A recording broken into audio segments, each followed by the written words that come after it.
Hello बच्चों, good morning. कैसे आप लोग? इस गर्मी में सब एकदम मस्त रहिए, तंदुरुस्त रहिए और मुस्कुराते रहिए, क्योंकि मुस्कुराना ही जिंदगी होता है। और हम लोगों ने जो क्वेश्चन राउंड किया था उसका सेकेंड क्वेश्चन मैंने लास्ट लेक्चर में डाला। बच्चों, आंसर बताने से पहले ना मैं उस लड़के का नाम अनाउंस करना चाहता हूं जिसने बहुत अच्छा और फर्स्ट परफॉर्म दिया है सेकेंड क्वेश्चन राउंड के आंसर में। और जो फर्स्ट आंसर दिया है वो सबसे पहले दिया है Rajkriti Gupta. That was the very awesome कि वो फर्स्ट क्वेश्चन का भी आंसर सबसे पहले दिया और सेकेंड क्वेश्चन का भी आंसर उसी ने सबसे पहले दिया। और जो सेकेंड है वो अनिकेत कुमार और थर्ड जो दिया है वो है अमृत मंडल। तो अब मैं सेकेंड क्वेश्चन का आंसर बताने जा रहा हूं, आप लोग ध्यान से देखिए और उसको नोट करिए। देखिए ये क्वेश्चन क्या था कि two liquid A and B form ideal solutions at 300 Kelvin. The vapor pressure of a solution containing 1 mole of A and 3 mole of B is 550 mmHg. मतलब 1 मोल जब A का ले रहे हैं और 3 मोल B का हम लोग मिक्स कर रहे हैं तब हम लोग को टोटल वेपर प्रेशर कितना आ रहा है? 550 mmHg. At the same temperature, if 1 mole of B, अगर हम 1 mole of B और ऐड कर दिए तो वेपर प्रेशर ना इंक्रीज कर गया। कितना इंक्रीज कर गया? 10 mmHg। तो सबसे पहले हम क्या सिखाते हैं कि जब कभी न्यूमेरिकल को सॉल्व करना हो तो सबसे फर्स्ट गिवन क्वांटिटी पहचानना है। देखिए number of mole of A दिया हुआ है, कितना दिया हुआ है number of mole of A? तो 1 मोल। Number of mole of B दिया हुआ है, कितना दिया हुआ है? तो 3 मोल। यानी हम दोनों का जब नंबर ऑफ मोल दिया है तो first you can find out the mole fraction. हम लोग मोल फ्रैक्शन निकाल सकते हैं ए का भी बी का भी। तब लिख सकते हैं देयरफॉर मोल फ्रैक्शन ऑफ ए, इसको हम लोग किससे रिप्रेजेंट करते हैं? आई ए से। क्या होगा? Na divided by Na plus Nb, 1 divided by 1 plus 3 यानी 1 बाई। वैसे हम लोग मोल फ्रैक्शन ऑफ बी निकाल सकते हैं। कैसे? तो Nb divided by Na plus Nb यानी 3 डिवाइडेड बाई 1 प्लस 3 यानी 3/4। और अगर इसको अच्छा से सॉल्व करना है तो दो अलग अलग कंडीशन है। पहला कंडीशन में 1 मोल ऑफ ए है, 3 मोल ऑफ बी है। और दूसरा कंडीशन में 1 मोल फर्दर हम लोग बी का मिक्स कर रहे हैं। हम लोग क्या करते हैं? केस मान लेते हैं, केस 1। अब देखिए फर्स्ट केस में हमको क्या है? Number of mole of A का कितना है? 1। Number of mole of B का कितना हो गया? 3। मोल फ्रैक्शन ऑफ ए निकल गया। और हम लोग अकॉर्डिंग टू रॉल्स लॉ क्या पढ़े थे कि वेपर प्रेशर हम लोग क्या पढ़े थे कि total pressure is equal to P not A into chi A plus P not B into chi A। देखिए टोटल प्रेशर फर्स्ट कंडीशन पे दिया है कितना? तो 550 is equal to P not A find out करना है 1/4 plus P not B into 3/4। अब देखिए 550 इज इक्वल टू हम लिख सकते हैं P not A into 1/4 plus P not B into 3/4। LCM ले लीजिए 550 इज इक्वल टू 4 तो P not A plus 3 P naught. इस 4 को इससे मल्टीप्लाई करते हैं 550 into 4 is equal to P not A plus 3 P not B। इसको equation 1 इसको मल्टीप्लाई कर दीजिए 2200 is equal to P not A plus 3 P not B। इसको इक्वेशन 1। यानी फर्स्ट केस में हम लोग क्या किए कि जो कंडीशंस गिवन था, क्या क्या कंडीशन गिवन है? तो 1 मोल ऑफ A और 3 मोल ऑफ B है। तो 1 मोल ऑफ A और 3 मोल ऑफ B लेकर के मोल फ्रैक्शन निकाले और मोल फ्रैक्शन से हम क्या निकाल सकते हैं? Total pressure. किसके accordingly? According to Raoult's law. यानी P not A into chi A plus P not B into chi B। अब इससे हम लोग को फर्स्ट इक्वेशन मिल गया। ये हो गया पहला कंडीशन। अब आते हैं सेम केस 2 दिया हुआ है। देखिए सेकेंड केस में क्या दिया हुआ है कि number of mole of A same रह गया, 1 मोल का 1 मोल ही और ये जो B का नंबर ऑफ मोल है ना उसको 1 बढ़ाना है, यानी 3 पहले से था 1 और बढ़ा दिए तो टोटल कितना मोल हो गया 4। और टोटल प्रेशर भी दे दिया है कितना कि टोटल प्रेशर 550 पहले से और 10 इंक्रीज कर गया यानी 560। तो अगर ये 560 हो गया, नंबर ऑफ मोल भी चेंज कर गया, तो हम लोग क्या कर सकते हैं, therefore mole fraction of A निकाल सकते हैं सेकेंड केस में। कैसे, तो Na divided by Na plus Nb, यानी 1 divided by 1 plus 4 that is 1/5। वैसे मोल फ्रैक्शन ऑफ B निकाल सकते हैं Nb divided by Na plus Nb। 4 divided by 1 plus 4 is equal to 4/5। ठीक है, अब ये मोल फ्रैक्शन आ गया दोनों। अब हम लोग को अकॉर्डिंग टू रॉल्स लॉ फिर वही रॉल्स लॉ का थ्योरी यूज करना है। तो therefore total pressure is equal to P not A into chi plus P not B into chi। P total pressure कितना है तो 560। P नॉट A हम लोग को फाइंड आउट करना है तो P not A into 1/5 plus P not B into 4/5। अब ये 5 है, हम लिख सकते हैं 560 is equal to P not A into 1/5, या एलसीएम निकाल लेते हैं direct. 5 P not A plus 4 P not B। अब इस 5 को इधर इनटू कर देते हैं तो क्या आ जाएगा, 560 into 5 is equal to P not A plus 4 P not B, यानी ये कितना आ जाएगा 2800 is equal to P not A plus 4 P not B। इसको इक्वेशन देखिए, फर्स्ट इक्वेशन क्या मिला है 2200 is equal to P not A into 3 P not B। Second equation क्या मिल गया 2800 is equal to P not A plus 4 P not B, यानी there is a two different equations can be form. देखिए equality equation in two variables है, जो two variables है P not A और P not B अलग, यहां भी P not A और P नॉट B डिफरेंट। हम लोग क्या करते हैं, इक्वेशन 2 से माइनस कर देते हैं इक्वेशन 1 को, बड़ा से छोटा को घटाना, यानी हम लिख सकते हैं क्या 2800 is equal to P not A plus 4 P not B, minus किसको करना है 2200 is equal to P not A plus 3 P naught, minus कर दो, ये 6 आ गया 100, ये P कैंसिल हो गया, क्या बच जाएगा 4 P not B minus 3 P not B is equal to P naught, यानी हम लिख सकते हैं therefore P not B is equal to 600।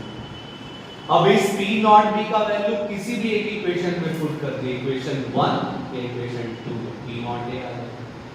तो हम लोग क्या करते हैं, इक्वेशन 1 में पुट करते हैं, पुटिंग इन इक्वेशन 1, यानी इक्वेशन 1 में पुट करेंगे तो क्या इक्वेशन था 2200 is equal to P not A plus 3 P not B, यानी 2200 is equal to P not A plus 3 into 600, यानी P not A is equal to 2200 minus 1800, यानी P not A is equal to 400 mm, और P not B कितना निकला 600 mm। ऐसे solve होगा, यही answer है। तो सबसे फर्स्ट में कंडीशंस देखना है कि हम लोग के पास पहला कंडीशन में क्या दिया था, नंबर ऑफ मोल A का 1 था और नंबर ऑफ मोल B का कितना था 3, और सेकेंड कंडीशन में क्या दे दिया, number of mole of A कितना है 1 और number of mole of B कितना हो गया 4। तो दोनों कंडीशन से दो अलग अलग इक्वेशन फॉर्म करेंगे।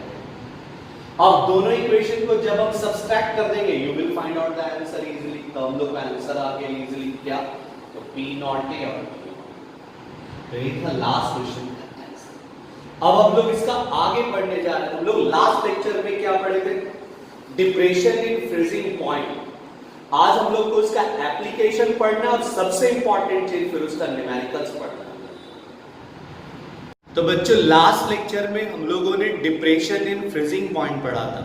फ्रीजिंग पॉइंट का definition, depression in freezing point और उसका ग्राफ। आज के लेक्चर में हम लोगों ने उसका एप्लीकेशन पढ़ना है कि आखिर हम लोग फ्रीजिंग पॉइंट का डिप्रेस्ड हो जाएगा तो उससे फायदा क्या, क्यों हम लोग किसी का फ्रीजिंग पॉइंट को घटाएंगे, उससे हम लोग को क्या फायदा। इसी को बोलते हैं क्या, एप्लीकेशन ऑफ डेल्टा टीएफ। आखिर जो हम ये डिप्रेशन इन फ्रीजिंग पॉइंट पढ़े, क्यों पढ़े, कोई तो फायदा होना चाहिए इससे कि जिससे हमको पढ़ करके भाई कोई फायदा होना चाहिए। तो अगर हम साइंस को एज ए मोटिव यूज के पर्पज से सीखना चाहेंगे तो बहुत एप्लीकेशन होता है हर चीजों का। वैसे डिप्रेशन इन फ्रीजिंग पॉइंट बताए थे जिसका मतलब होता है डिक्रीज इन फ्रीजिंग पॉइंट, कि फ्रीजिंग पॉइंट के डिक्रीज से हम लोग को क्या फायदा हो सकता है। तो देखिए कोई भी कॉलिगेटिव प्रॉपर्टी हो ना, तो सबसे पहला फायदा क्या होता है, what is the first benefit of any colligative property? It helps to determine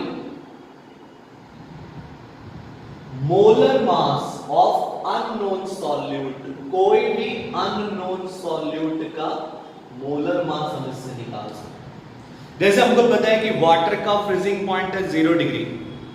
अगर वाटर का फ्रीजिंग पॉइंट 0 डिग्री है या 273 केल्विन, हमको ये अननोन सॉल्यूट है, हमको पता करना है कि इसका मॉलिक्यूलर मास कितना है। हम एक छोटा सा टुकड़ा लिए, 1 ग्राम 2 ग्राम उस पानी में डाल दिए, फिर उसका हम फ्रीजिंग पॉइंट सोल्यूशन का निकाल लिए, पता चला 0 से घट करके हो गया -2।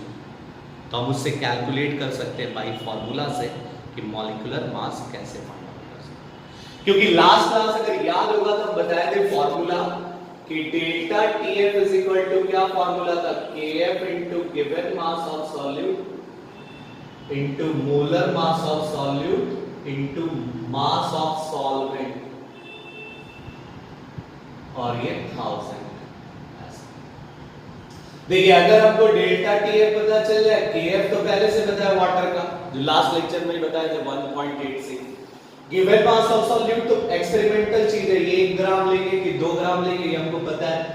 मास ऑफ सॉल्वेंट हम वाटर कितना लेंगे वो भी हमको पता है। हम लोग सब का वैल्यू बैठाएंगे तो ये फाइंड आउट हो जाएगा क्या, मॉलिक्यूलर मास ऑफ सॉल्वेंट। तो सबसे फर्स्ट इसका बेनिफिट यही है कि it help to determine molecular mass of unknown solvent.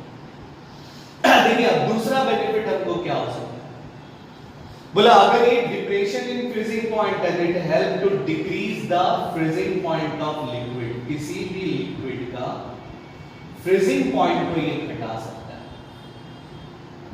और लिक्विड हम लोग जो ज्यादा यूजफुल होता है वो वाटर है, तो ये वाटर का फ्रीजिंग पॉइंट भी घटा सकता है। कब, जब हम किसी चीज को डिसॉल्व कर देते हैं। जैसे हम उस वाटर में चीनी डिसॉल्व कर दे, नमक डिसॉल्व कर दे, ग्लूकोज डिसॉल्व कर दे, उसका फ्रीजिंग पॉइंट ना 0 से घट करके -1 -2 ऐसे। मतलब पहले जो 0 पे फ्रीज करता था, अब 0 पे फ्रीज नहीं होगा। अब फ्रीज कितने पे होगा, तो -1 डिग्री सेल्सियस पे, या कितने पे होगा, -2 डिग्री सेल्सियस। तो it is always help to decrease the freezing point of liquid.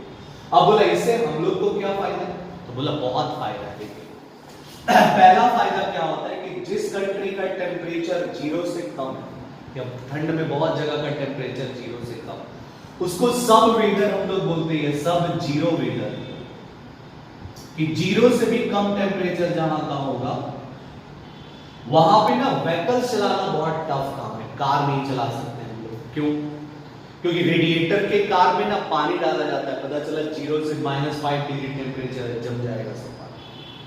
तो अगर वो जम गया तब how it is possible to drive a car, कैसे हम लोग कार को ड्राइव कर सकते हैं। तब ना क्वेश्चन आता है कि सब वेदर 0 जहां भी कॉन्टिनेंटल या कंट्रीज में होता है, वहां के कार रेडिएटर में ना इथिलीन ग्लाइकॉल मिला होता है। तो क्वेश्चन आएगा कि why ethylene glycol is a mix in the car radiator of sub weather areas. अगर हम इथिलीन ग्लाइकॉल मिला दें तो क्यों नहीं जमेगा, why should it can not be freeze at the 0 degree temperature, जबकि इस सराउंडिंग का टेम्परेचर तो -5 डिग्री है, तब तो जम जाना चाहिए पानी। लेकिन जैसे ही हम इथिलीन ग्लाइकॉल को मिक्स करेंगे पानी को नहीं, बोला क्यों नहीं, why should it cannot be freeze at the -5 degree, because ethylene glycol क्या करता है, whenever it mix it decrease the freezing point of water। वो क्या करता है, वाटर का फ्रीजिंग पॉइंट को घटा देता है -16, क्वांटिटी पे डिपेंड करेगा, -16 डिग्री तक घटा सकते हैं। यानी -5 पे तो अब जमेगा ही नहीं, जब भी जमेगा वो -16 -10 पे, that depend upon the quantity. It help to what, decrease the freezing point of water so it cannot be freeze at the below 0 degree Celsius। अब वो फ्रीज ही नहीं करेगा, इसलिए इथिलीन ग्लाइकॉल का ना नाम ही रख दिया गया है क्या, एंटी फ्रीज सॉल्यूशन। हम क्या बताएंगे, ये एंटी वर्ड हमेशा याद रखिए कि जो एक दूसरे का अपोजिट होता है, जो एक दूसरे का बुराई करे वही एंटी, यानी जस्ट अपोजिट। ऐसा सॉल्यूशन जो खुद भी फ्रीज नहीं होता है और दूसरे को भी फ्रीज करने नहीं देता है, उस सॉल्यूशन को हम लोग क्या बोलते हैं, एंटी फ्रीज सॉल्यूशन।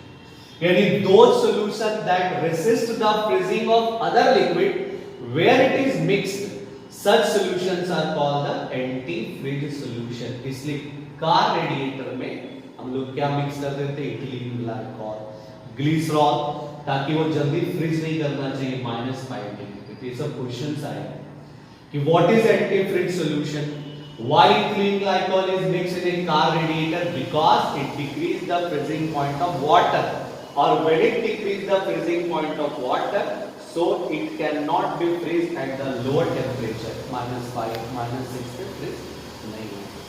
तो ये अब देखिए फोर्थ इसका एप्लीकेशंस क्या होता है, जहां पे सब वेदर एरिया है ना, 0 से जहां टेम्परेचर कम हो जाता है वहां रोड पे स्नोफॉल होता है, वहां पूरा स्नोफॉल, मान लीजिए आइस, बर्फ, स्नो हो गया। अब जैसे स्नो अगर हो गया तब तो पूरा रोड पे भी बर्फ जम जाएगा। अब अगर ये रोड पे बर्फ चली गया तो गाड़ी चलाना बहुत टफ काम है। अगर हम कोई भी व्हीकल्स लेकर के चलेंगे तो आइस में ना कभी ब्रेक ही नहीं लगती, क्योंकि आइस का क्या होता है, जो स्लाइडिंग पावर है या फिसलने का टेंडेंसी बहुत ज्यादा है। अगर हम ब्रेक मारेंगे रुकेगा ही नहीं, पता चला वो स्लाइड करते जा रहा है, कब रुकेगा, जब वो दूसरा को जाकर दे देगा तब तो इस जगह पे गाड़ी हम लोग चला ही नहीं सकते। अब कोई ऐसा कंट्री है जहां पे 3-3 महीना तक स्नोफॉल हो रही है, गाड़ी घर में रखेंगे या घर में बैठे रहेगा, तो वहां पे क्या करते हैं कि रोड पे ना जहां स्नो हो गया उसके ऊपर NaCl या CaCl को डिस्ट्रीब्यूट, और जैसे हम लोग NaCl को डिस्ट्रीब्यूट करते हैं, help to clear the snow road, ये तुरंत इसको क्लियर कर देगा। Why it clear the snow, because on the distribution of NaCl की, जैसे हम NaCl का डिस्ट्रीब्यूशन करेंगे, इसका जो टेम्परेचर है आइस का 0 डिग्री पे फ्रीज नहीं करेगा, वो -22 डिग्री पे जाएगा। यानी अगर यहाँ का टेम्परेचर -10 भी होगा तो फ्रीज कहाँ करेगा, -22, यानी it can be easily melt, वो आराम से पिघल जाएगा, क्योंकि -10 बड़ा टेम्परेचर और -22 क्या छोटा टेम्परेचर। और अगर CaCl2 अगर हम लोग मिक्स करते हैं तो it can be decrease the freezing point of ice about -55 degree, इतने तक घटा सकता है, -52 से -55। तो that help to clear the snow road. इसमें क्वेश्चंस आएगा कि why NaCl is used to clear the snow road, तो because on distribution of NaCl electrolyte that decrease और depress the freezing point of water, therefore it cannot be freeze at the lower temperature, so it can melt easily and clear the snow road। इसलिए वो आराम से पिघल जाता है और road पूरा एकदम क्या साफ। तो ये हम लोग को चौथा है। देखिए पांचवा एप्लीकेशन हम लोग को क्या समझना है, हो सकता है ये फोर्थ एप्लीकेशन ही हम लोग को एग्जाम में पूछता है, लेकिन कुछ इंपॉर्टेंट होता है कंसेप्चुअल चीज जो मेडिकल्स है या अदर एग्जाम्स में आता है। जैसे फिफ्थ एप्लीकेशन क्या होता है कि जो आइसक्रीम हम लोग आइस प्लाजा से लेकर के वो जल्दी मेल्ट नहीं करता, it can be take the more time that you can prepare in the home, जो हम लोग घर में बनाएंगे, और जो आइस प्लाजा से आइसक्रीम लेके निकलते हैं इसमें वो जल्दी मेल्ट नहीं करता है, घर वाला आइसक्रीम जल्दी वो फ्रिज से निकालेंगे, they start the melting. Cake को देख लीजिए, हम घर में बनाते हैं, अगर जैसे फ्रिज से निकालेंगे दे स्टार्ट द मेल्टिंग, लेकिन जो केक हम लोग खरीदते हैं मार्केट से उसमें जो क्रीम लगा होता है वो जल्दी मेल्ट नहीं होता। तो कारण क्या है कि क्या रीजन क्या होता है, तो रीजन एकदम सिंपल है, उसमें ना एक कंपाउंड मिलाया जाता है जिलेटिन। क्या मिलाते हैं, gelatin, that help to decrease decrease the freezing point of ice, वो फ्रीजिंग आइस का जो मेल्टिंग पॉइंट है, वाटर का जो फ्रीजिंग पॉइंट है उसको डिक्रीज कर, 0 से डिक्रीज करके -6 से -7, और if it is decreases the melting point therefore it cannot be melt easily, इसलिए वो जल्दी मेल्ट नहीं होता। जैसे पहले आइस का मेल्टिंग पॉइंट 0 था, तो 0 से स्टार्ट होगा तो मेल्ट करना, मान लेते सराउंडिंग का टेंपरेचर 40, तो स्टार्ट फ्रॉम द 0 से ये 40 पहुंचा, लेकिन जैसे हम जिलेटिन मिक्स कर दिए ये 0 से घट करके -5 पहुंचा, तो अब ये 0 से स्टार्ट नहीं करेगा, -5 से स्टार्ट करके कहां पहुंचेगा, पहले 0, फिर 0 से स्टार्ट करके उसको कहा जाता है 40 पे। ये जो टाइम बढ़ता है इसी को बोलते हैं मेल्टिंग टाइम इज इंक्रीजेस। क्या होता है, मेल्टिंग टाइम इंक्रीजेस। तो the ice cream taken from the ice plaza can take more melting time. Why? Because it is mix with the gelatin, उसमें हम लोग क्या मिलाते हैं, gelatin, and that help to decrease the freezing point of the water, वो water का freezing point को decrease करता है, therefore it take more time to melt, इसलिए वो ज्यादा टाइम। और इसका एक एग्जांपल और बताया था हम लोग जब लेक्चर में पढ़ा रहे थे कि जो आइसक्रीम बेचता है, देखे होंगे जब वो आइस क्यूब डालता है तो उसके चारों तरफ वो क्या करता है, नमक डालता है, क्योंकि जैसे ही वो नमक डालेगा आइसक्रीम या आइस का जो फ्रीजिंग मेल्टिंग पॉइंट है वो घट जाता है, -10 तक पहुंच। अब वो 0 से स्टार्ट नहीं कर रहा है, -10 से पहले कहां पहुंचेगा, 0, और 0 से फिर कहां जाएगा, 40, यानी ये जो टाइम है वो बढ़ जाता है। इसलिए क्या होता है, वो सुबह से शाम तक पूरा आइसक्रीम बेच लेता है लेकिन वो आइस पिघलता है। तो रीजन सारा हम लोग सराउंडिंग में भी देखते हैं इसका एप्लीकेशन, लेकिन क्या है कभी साइंटिफिकली नहीं सोचते क्या आखिर ऐसा क्यों हो गया। तो why should they can start, जैसे जो हम लोग आइसक्रीम बनाते हैं घर में, अगर पहले से ही उसमें हम लोग मिक्स कर दे, मान लीजिए जिलेटिन या नमक, तो जल्दी फ्रीज नहीं करेगा। आप एक छोटा सा एग्जांपल घर पे यूज करिए, एक ग्लास में सिर्फ पानी लीजिए, इसको डीप फ्रीजर में डाल दो, और एक ग्लास में NaCl का सॉल्यूशन लीजिए और सेम टाइम एकदम डीप फ्रीजर में डाल दीजिए, देखिए ये जल्दी फ्रीज कर जाएगा, ये लेट से फ्रीज करेगा। क्यों? जब सबको हम लोग same amount of energy release करा रहे हैं दोनों को, तो दोनों में वाटर है, सॉल्वेंट है, तो दोनों को तो फ्रीज करना चाहिए सेम टाइम। लेकिन ये प्योर वाटर है, that can be freezed at the 0 degree, इसमें 0 डिग्री पे ही फ्रीज करेगा, लेकिन जैसे NaCl सॉल्यूशन लेंगे तो फ्रीज करेगा -5 -6 डिग्री। इसका मतलब 0 पे फ्रीज नहीं कर रहा है और टेम्परेचर उसको रिलीज करना पड़ेगा, so it take the more time, इसलिए क्या करता है, यही हम लोग को पूरा पढ़ना है एप्लीकेशन। तो फर्स्ट एप्लीकेशन हम क्या बताया कि determine the molecular mass of unknown solute. Second हम क्या बताया, help to decrease the freezing point of any liquid. Specially हम लोग वाटर के लिए पढ़ते हैं क्योंकि हम लोग ज्यादा यूज करते हैं वाटर डेली लाइफ। सेकेंड हम लोग क्या पढ़े कि जितना भी सब वेदर कंट्री है उसके कार रेडिएटर में या कोई भी व्हीकल्स के रेडिएटर में वाटर के साथ हम लोग क्या मिक्स कर देते हैं, ethylene glycol. Why we mix the ethylene glycol? Because it acts as an antifreeze solution. What is antifreeze solution? So those solution that resist the freezing of other liquid where it is mixed. जैसे कोई लड़का खुद नहीं पढ़ता है वो कोई बात नहीं, चलिए नहीं पढ़ता है, it is matter, that's good. लेकिन कोई लड़का ऐसा भी होता है जो खुद भी नहीं पढ़ता है और दूसरे को भी पढ़ने नहीं, उसी को बोलते हैं एंटी-फ्रीज सॉल्यूशन। कि खुद तो नहीं पढ़ रहा है, दूसरे को भी उड़ते रहेगा कि नहीं या मैसेज करते रहेगा उसको पढ़ने में, that is called the anti-freeze solution. कि खुद तो फ्रीज नहीं करेगा, दूसरे को भी फ्रीज करने नहीं देता है, ऐसे सॉल्यूशन को हम लोग क्या बोलते हैं, एंटी-फ्रीज। और when we mix the ethylene glycol that decrease the freezing point of water, so it cannot be fridged at below 0 degree Celsius. Third अब एग्जांपल क्या बताया कि जो या रोड को हम लोग क्लियर करते हैं, स्नो रोड, किससे, NaCl और CaCl2 से। We help to clear the snow road by using a distribution of NaCl or CaCl2 due to it decrease the melting point of ice, so it can easily melt and clear the road.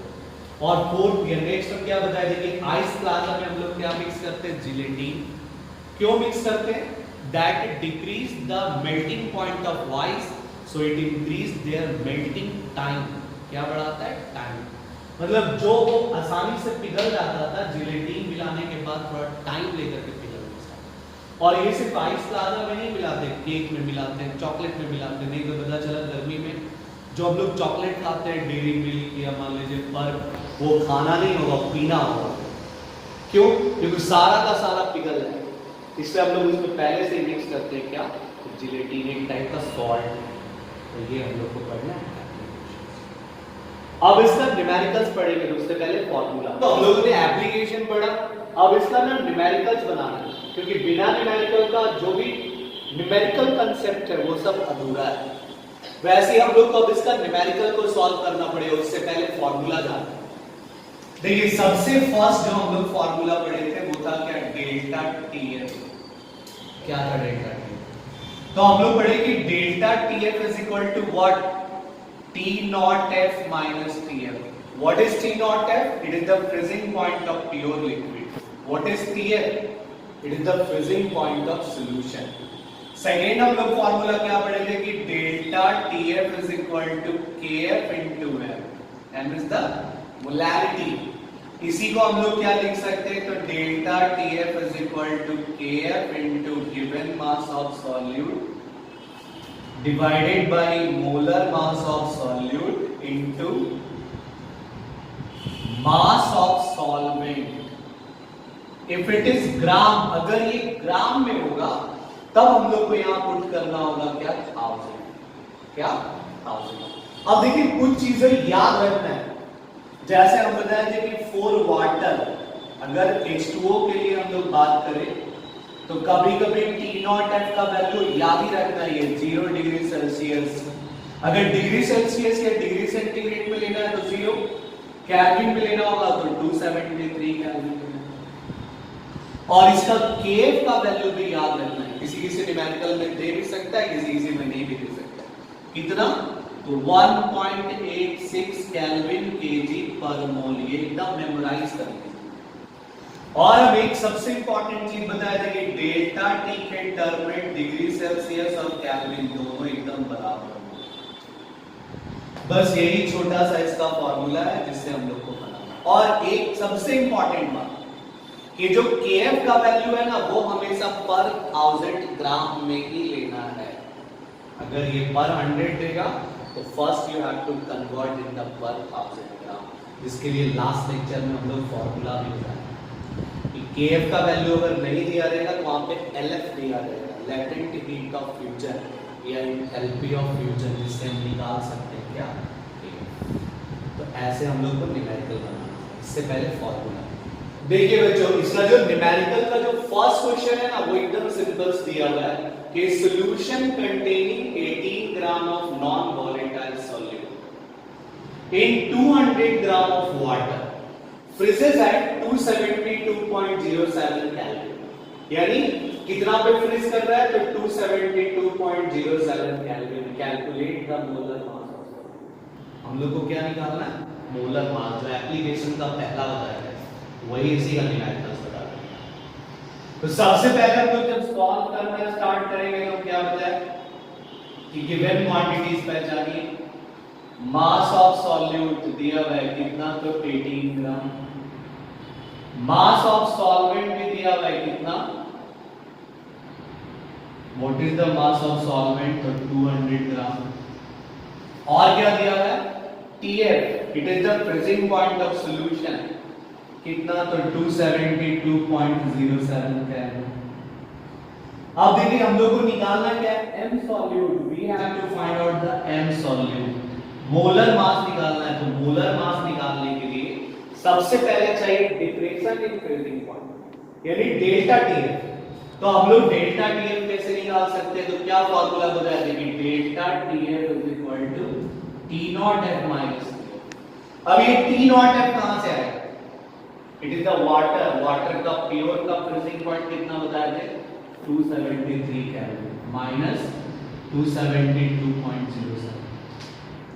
अब जैसे इसको इससे घटाएंगे तो कितना आ जाएगा, 272 को घटाएंगे तो 0.93 केल्विन बोलिए या degree Celsius. It is the find out the delta TF. ये डेल्टा टीएफ आ गया। और अगर डेल्टा टीएफ का वैल्यू इतना आ गया तो हम लोग को फाइंड आउट क्या करना है, मॉलिक्यूलर मास ऑफ सॉल्यूट। तो हम लोग इसका फॉर्मूला पढ़ेंगे कि delta TF is equal to KF into W solute divided by molar mass of solute into mass of solvent, वो भी ग्राम में। तो अब हम लोग को फाइंड आउट करना है एम सॉल्यूट। एम सॉल्यूट को अलग कर लेते हैं, KF into W solute into 1000 divided by delta TF into mass of solvent. अब सबका वैल्यू पुट कर दीजिए। अब KF कहां से लाए, फिर हम क्या बता देंगे, वाटर दिया है सॉल्वेंट।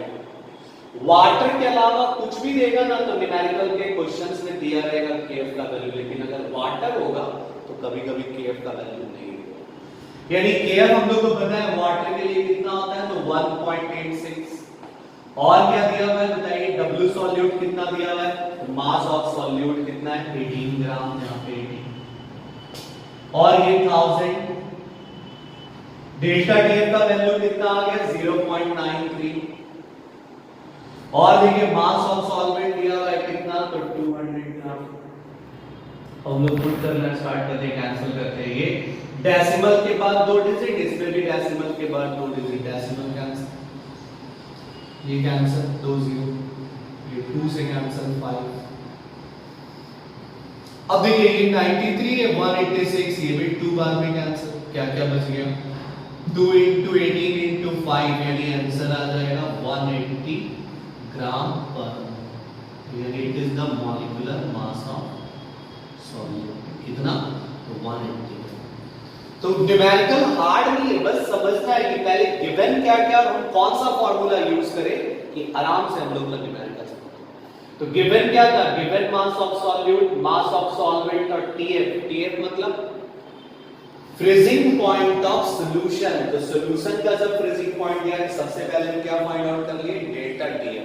और डेल्टा टीएफ से हम क्या फाइंड आउट कर लिए, मॉलिक्यूलर मास ऑफ सॉल्यूट। इसको कॉपी करिए या नोट डाउन कर लीजिए फिर आप। तो बच्चों देखिए नेक्स्ट क्वेश्चन जो हम लोग को बताना है डिप्रेशन इन फ्रीजिंग पॉइंट का, वो है ए solution is prepared by dissolving 34.2 gram sucrose in 1000 gram water. यानी 34.2 ग्राम शुगर को डिसॉल्व किए 1000 ग्राम वाटर में। Find out depression in freezing point and freezing point of solution. यानी हम लोग को पहले डिप्रेशन इन फ्रीजिंग पॉइंट भी निकालना है और तब क्या निकालना है, फ्रीजिंग पॉइंट ऑफ सॉल्यूशन। तो सबसे पहले हम क्या बताए थे कि सॉल्व जैसे स्टार्ट करना होगा, पहले गिवन क्या क्या दिया हुआ है, मास ऑफ शुगर या सुक्रोज कितना, तो 34.2 ग्राम, ये गिवन मास हो गया। वैसे मोलर मास ऑफ सुक्रोज हम लोग को पता है कितना, तो 342। कैसे निकालने सिखाए थे, तो C12H22O11 से फाइंड आउट कर लीजिए। और देखिए मास ऑफ सॉल्वेंट भी दिया हुआ है, कितना है मास ऑफ सॉल्वेंट, तो 1000 ग्राम। फाइंड आउट क्या क्या करना है, तो पहले डेल्टा टीएफ और तब हम लोग को टीएफ फाइंड आउट करना है। तो अब तो इजी है, डिप्रेशन इन फ्रीजिंग पॉइंट से पहले डेल्टा टीएफ फाइंड आउट कर सकते हैं। डेल्टा टीएफ का क्या फार्मूला था, तो delta TF is equal to KF into given mass of solute divided by molar mass of solute into mass of solvent. ये ग्राम में ऊपर क्या पुट करना होगा, 1000। यानी केएफ का वैल्यू वाटर है तो कितना लेना है, 1.86। कितना, 1.86। और W सॉल्यूट हम लोग के पास दिया हुआ है कितना, तो 34.2 into 1000 डिवाइड करते हैं कितना, मोलर मास ऑफ सॉल्यूट है 342 into 1000, ये भी दिया हुआ मास ऑफ सॉल्यूट। पहले तो 1000 से 1000 कैंसिल कर दिए, उसके बाद ये डेसिमल हटाते हैं 10, ये कैंसिल हो गया। अब ये भी डेसिमल हटा ही देते हैं, नीचे आ जाएगा 100, ये डायरेक्ट हम लोग पुट करते हैं, कितना बच गया, 1.86 डिवाइडेड बाई 10 यानी डेल्टा टीएफ का वैल्यू आ गया 0.186 डिग्री, चाहे वो डिग्री सेल्सियस चाहे क्या। ये हो गया फर्स्ट आंसर की delta depression in freezing point कितना हो गया, तो 0.186 डिग्री सेल्सियस या डिग्री। सेकेंड क्या निकालना है हम लोग को, फाइंड आउट करना है टीएफ। तो हम लोग क्या पढ़े थे कि delta TF is equal to T naught F minus TF. What you have to find out क्या करना है आपको, टीएफ निकालना है।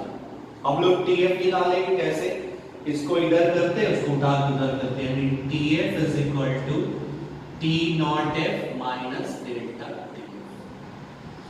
अगर केल्विन में निकालना है जिसका वैल्यू पुट करना होगा 273, और अगर हमको डिग्री सेल्सियस में निकालना है तो इसका वैल्यू पुट करना होगा 0 डिग्री। तो हम लोग डिग्री सेल्सियस में निकालते हैं, लफड़ा क्यों ले, माइनस कितना 0.186 या 0.186, यानी आंसर कितना हो गया माइनस 0.186। ये डिग्री सेल्सियस है। और इफ इट इज केल्विन लेना है तो यहाँ पे 0 की जगह क्या पुट करना पड़ेगा 273, क्या 273। तो ये हम लोग को क्या, तो सबसे पहले मास ऑफ सॉल्यूट दिया है, मास ऑफ सॉल्वेंट दे दिया है, तो पहले क्या निकाले हम लोग डेल्टा टीएफ। और जब डेल्टा टीएफ फाइंड आउट हो गया तब हम क्या फाइंड आउट कर सकते हैं, टीएफ क्या। तो नेक्स्ट जो क्वेश्चंस हम लोग बना रहे हैं ना वो बहुत इंपॉर्टेंट है। ये ना बोर्ड में भी पूछा गया और कंबाइंड एग्जाम्स में भी पूछा गया। देखिए नेक्स्ट जो क्वेश्चंस है वो थोड़ा इंपॉर्टेंट है, क्या बहुत इंपॉर्टेंट है एग्जामिनेशन के लिए, कि solution containing 25.6 gram sulphur dissolved in 1000 gram naphthalene whose melting point is 80.1 degree Celsius.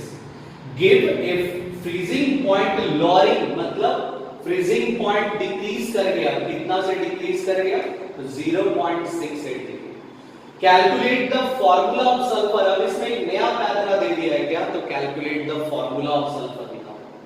अब तक हम लोग जो भी न्यूमेरिकल्स बनाए थे फार्मूला बेस्ड था, आराम से बैठा दिए न्यूमेरिकल बन गया। दिक्कत हम लोग के साथ यही है, हम लोग खाली फार्मूला बेस्ड का एक दो न्यूमेरिकल बनाते हैं, उसी में अपने आप को सूरवीर समझने लगते हैं।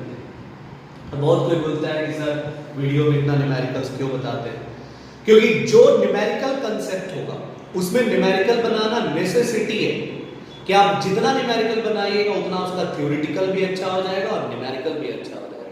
वैसे जैसे इसमें एक नया चीज पूछ लिया, calculate the molecular formula of sulphur, हमको फार्मूला बनाना।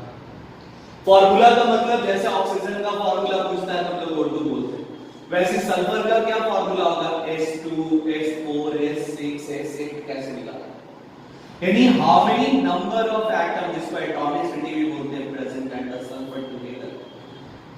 तब ना देखिए कुछ कंसेप्ट है जो हम लोग को समझना पड़ेगा कि नंबर ऑफ एटम कैसे निकाल सकते हैं। तो इजी तरीका होता है, सबसे पहले क्या करेंगे, इसका मॉलिक्यूलर मास निकाल लेंगे सल्फर का। पता चला इस सॉल्यूशन में सल्फर का मॉलिक्यूलर मास कितना, और उसको डिवाइड कर देंगे किससे, तो मास ऑफ वन सल्फर से, एक सल्फर का जितना मास हो। जैसे मान लेते कंसीडर करते हैं कि इस सॉल्यूशन में जो सल्फर है उसका मॉलिक्यूलर मास है 64, मान ले रहे हैं। और हमको पता है कि सल्फर का एक एटम का मास कितना है, सल्फर का एटॉमिक नंबर है 16 और मास नंबर है 32, यानी अगर हम 32 से डिवाइड करेंगे तो कितना आ गया 2, यानी फॉर्मूला क्या हो जाएगा S2। क्या फॉर्मूला हो गया S2। यानी सबसे पहले हम लोग को फाइंड आउट क्या करना पड़ेगा, मॉलिक्यूलर मास, और डिवाइड किससे करना पड़ेगा, mass of one sulphur atom. तो फर्स्ट हमको क्या फोकस करना होगा कि मॉलिक्यूलर मास निकालना है। इसलिए हम बार-बार बोलते हैं कि न्यूमेरिकल का अलग-अलग वैरायटीज बनाएं। जैसे हम लोग खाने का अलग-अलग वैरायटीज को टेस्ट करते हैं, उतना ही ज्यादा हम लोग को टेस्ट पता चलता है। वैसे यहां न्यूमेरिकल का जब अलग-अलग वैरायटीज बनाइएगा तो किसी भी एग्जामिनेशन में कभी प्रॉब्लम्स नहीं। तो सॉल्व करना स्टार्ट करते हैं। दिया हुआ क्या क्या है, देखिए दिया हुआ है मास ऑफ सॉल्यूट। सॉल्यूट कौन है? तो सल्फर। कितना दिया है मास? तो 25.6 ग्राम। और क्या दिया हुआ है? मास ऑफ सॉल्वेंट। सॉल्वेंट कितना दिया है? नेफ्थलीन। कितना? देखिए 1000 ग्राम। और देखिए क्या दिया हुआ है? तो हम लोग के पास दिया हुआ है डेल्टा टीएफ, फ्रीजिंग पॉइंट का लोअरिंग। कितना? तो 0.68 डिग्री सेल्सियस या 0.68 केल्विन। क्योंकि डेल टी के टर्म में जितना डिग्री सेल्सियस उतना ही केल्विन। और हम लोग को क्या दिया हुआ है? तो केएफ दिया हुआ है। कितना केएफ है? तो 6.8 केल्विन केजी पर मोल। ये केल्विन में था इसलिए इसको भी केल्विन में लाना पड़ा ताकि केल्विन केल्विन बाद में क्या होगा? कैंसिल होगा।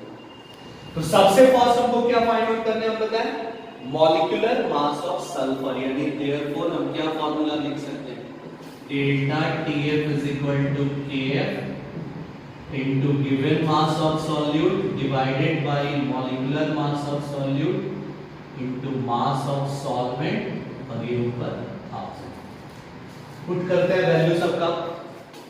डेल्टा टीएफ 0.68, केएफ 6.8, ये 25.6 into 1000 divided by m solute तो फाइंड आउट करना है इनटू 1000। ये 1000 cancel. m solute is equal to 6.8 into 25.6 divided by 0.68। अब डेसिमल हटाते हैं। इसका डेसिमल 1, इसका भी डेसिमल हटाते हैं 10, इसका डेसिमल 20। Cancel 68 cancel. यानी मॉलिक्यूलर मास ऑफ सॉल्यूट या sulphur in solution is equal to 256 gram. ये सिर्फ निकल गया मॉलिक्यूलर मास। हम लोग को तो फॉर्मूला निकालना है। तब देयरफॉर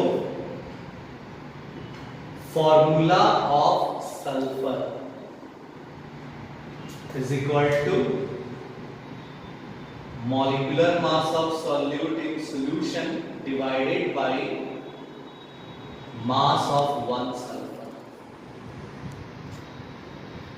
जिससे ना निकलेगा नंबर ऑफ एटम। क्या निकल जाएगा? Number of atom of sulphur. अब जैसे पुट करते हैं 256 डिवाइडेड बाय 32 तो ये कैंसिल हो जाएगा कितने बार में? 8 बार में।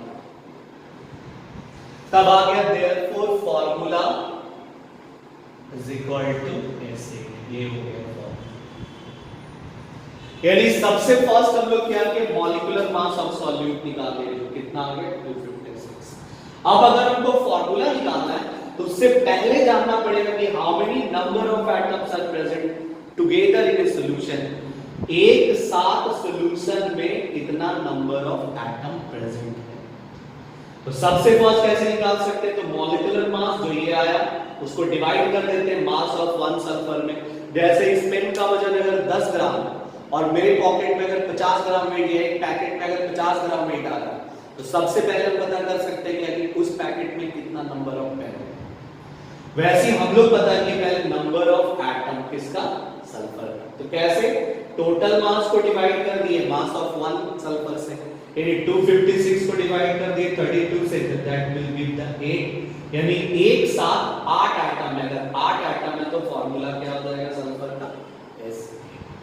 यही है। तो बच्चों देखिए अब हम लोग इस लेक्चर के लास्ट पहुंच गए और थर्ड डे का क्वेश्चन राउंड चैलेंज का जो क्वेश्चंस है वो ये।